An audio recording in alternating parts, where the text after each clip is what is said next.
Bismillahirrahmanirrahim.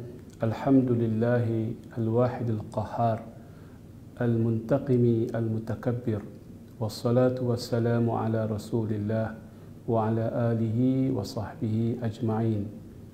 Tuan-tuan, puan-puan, saudara dan saudara sekalian, bertemu sekali lagi dalam siri Tazkirah Jumaah pada pagi ini.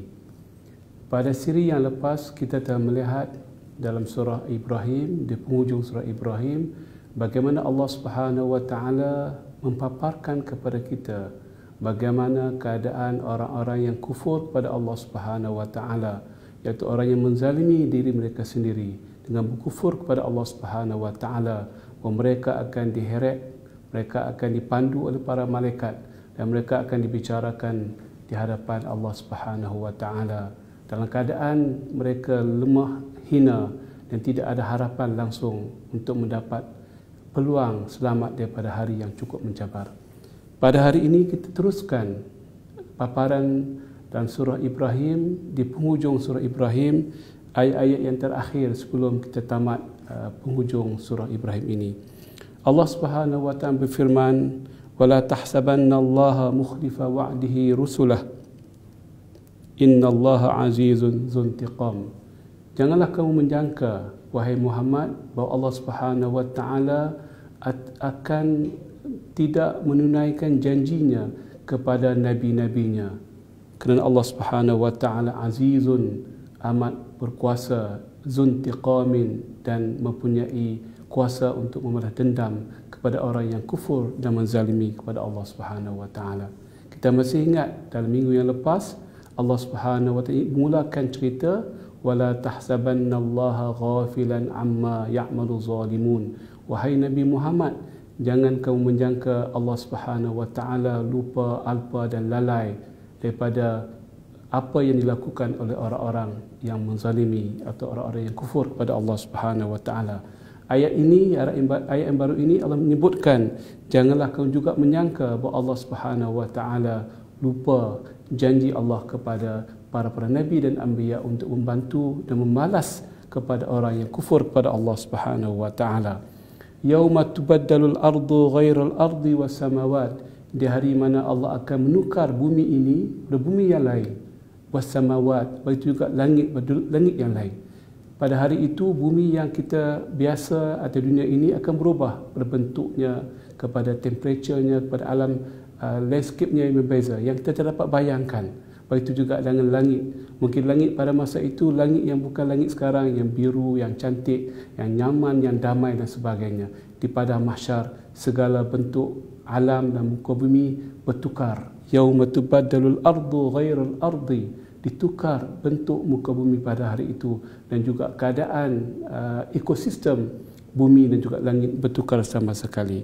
Wa barazu lillahil wahidil qahar, mereka tampil maju ke hadapan secara berbarisan di hadapan Allah Subhanahu wa taala. Wa barazu, mereka dalam keadaan tersusun, kemas menghadapan Allah Subhanahu wa taala yang esa dan juga yang maha perkasa dan maha kuat, al-qahar. Wa taral mujrimina yawma idzin muqarranina fil asfad, dan kamu melihat orang-orang yang melakukan kesalahan di atas muka bumi ini pada hari tersebut, muqarranina fil asfad, mereka disatukan sesama mereka dengan belenggu. Mereka diusung oleh Allah Subhanahu wa taala, dihadapkan di hari mahsyar dalam keadaan mereka dibelenggukan satu dengan lain. Memang pada hari itu manusia tidak boleh lari ke mana-mana. Pada hari itu tidak langsung peluang untuk melepaskan diri, tapi Allah tambahkan lagi keadaan dengan menjadikan mereka belenggu satu sama lain, menunjukkan bahawa itulah kuasa Allah Subhanahu wa taala. Bukan sahaja hari itu dahsyat, hari itu tidak ada tempat lari dan peluang untuk melepaskan diri, mereka dibawa secara beramai-ramai, dibelenggu satu sama lain. Itulah kuasa Allah Subhanahu wa taala. Mungkin dalam tazkirah yang lepas saya sebutkan, itulah suasana hari kiamat. Masuk syurga pun kita masuk beramai-ramai, pegang tangan satu sama lain. Begitu juga masuk dalam neraka, kesemuanya disatukan dan dimasukkan sekaligus sebagai tanda kebersamaan dalam perkara baik atau perkara yang jahat. dalam perkara yang zalim, dalam perkara yang jahat. Mereka ini al-mujrimin, penyenayah, orang yang melakukan kesalahan, orang yang sinas, yang melakukan dosa ini, mereka akan dibelenggu satu sama lain, diikat satu sama lain dengan rantai-rantai, dengan belenggu-belenggu, kesemuanya sekali. Satu keadaan yang cukup hebat, bukan seorang dengan seorang dibelenggu dengan rakan, dengan teman yang mereka disifatkan oleh Allah Subhanahu wa taala al-mujrimin, penjenayah, pelaku dosa, pelaku maksiat. Dan kita kaitkan dengan ayat sebelum ini, mereka yang melakukan plot dan konspirasi untuk menjauhkan manusia daripada agama Allah Subhanahu wa taala.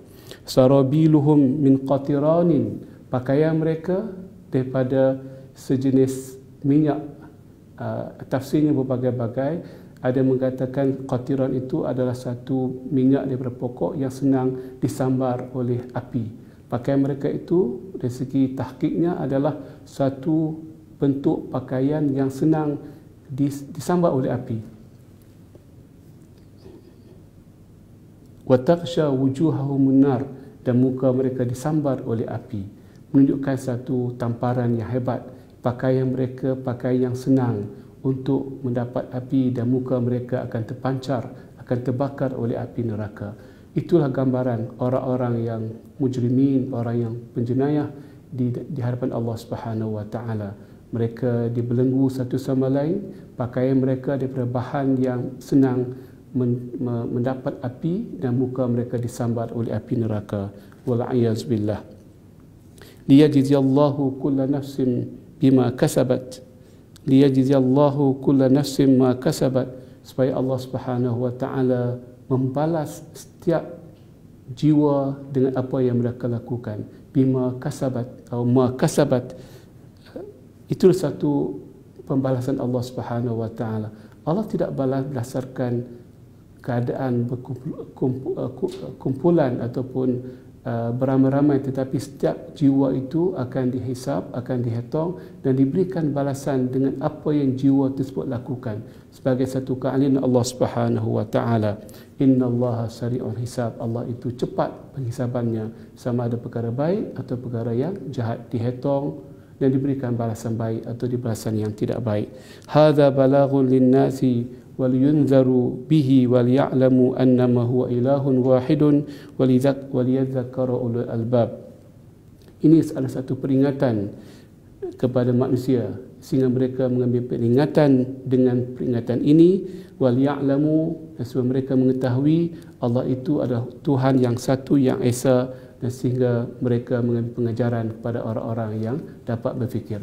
Tuan-tuan dan puan-puan sekalian, Allah Subhanahu wa taala mempaparkan cerita ini agak biasa, mungkin agak literal, agak secara metafornya, tetapi ia memberikan makna dan mesej yang jelas kepada kita. Antaranya Allah Subhanahu wa taala menerangkan kepada kita, tidak mungkin dan tidak mungkin akan berlaku Allah Subhanahu wa taala lupa untuk memberikan azab pada orang-orang yang tidak beriman kepada Allah, yang kufur dengan Allah Subhanahu wa taala, dan orang-orang yang melakukan jenayah disebutkan sebagai mujrimin di atas muka bumi ini. Kalau Allah Subhanahu wa taala menjadikan dunia, bumi dan langit dan keadaan yang tersusun, yang cantik susunannya, yang tersusun sistemnya, apatah lagi dengan sistem keadilan, sistem yang merupakan sifat utama Allah Subhanahu wa taala sebagai adil, sebagai Tuhan yang adil, yang pastinya akan berikan hukuman ke mereka yang berhak menerima hukuman yang baik ataupun hukuman yang tidak baik. Sebab itu Allah sebutkan supaya kita mengambil pengajaran daripada peristiwa ini, daripada pamparan ini, supaya kita mengetahui bahawa itu perkara yang paling mudah Allah lakukan kepada manusia di hari yang tidak ada perlindungan, yang tidak ada harapan melainkan harapan kepada Allah Subhanahu wa taala. Tenun-tenulah tuan-tuan dan puan-puan, itulah keadaan yang akan berlaku di hari tersebut. Di dunia, bukan dunia pada hari ini yang kita tahu temperaturenya, suhunya, alam sekitarnya, tempat kita letakkan kaki, sama ada sejuk ke, lembut ke, ada rumput ke, pasir ke, itu satu dunia yang baru. Ghairul ardi, tempat yang bukan lagi dunia pada hari ini. Wassamawat, dan juga langit-langit yang bukan lagi langit pada hari ini, yang mungkin berbentuk warnanya, bentuk dan sebagainya. Dan kita akan melihat sekelumpulan manusia yang jahat, semuanya dibelenggu satu dengan lain. muqarranina bil asfad, mereka akan dikumpulkan dengan fil asfad, dengan rantai-rantaian. Satu gambaran yang cukup berat untuk kita perhatikan, dan itu akan pasti berlaku. Itu akan pasti berlaku ke mereka yang menzalimi dengan mengkufur Allah Subhanahu Wa Taala, dan juga yang melakukan plot, perancangan konspirasi menjauhkan umat manusia daripada agama Allah Subhanahu Wa Taala. Allah tidak lupa memberikan azab kepada orang yang menzalimi, dan kita jangan mudah. Walaupun kita nampak azab itu tidak ada di atas muka bumi ini, Allah akan sediakan azab yang secukupnya kepada orang-orang yang jahat, orang-orang yang berjenayah, orang-orang yang menzalimi, orang yang kufur di hari yang tidak ada balasan dan harapan pada hari tersebut. Wallahu a'lam. Aqulu qawli hadza wa astaghfirullah li wa lakum wa tubu ila Allahi fattaibu minadz-dzambi kaman la dzambalah.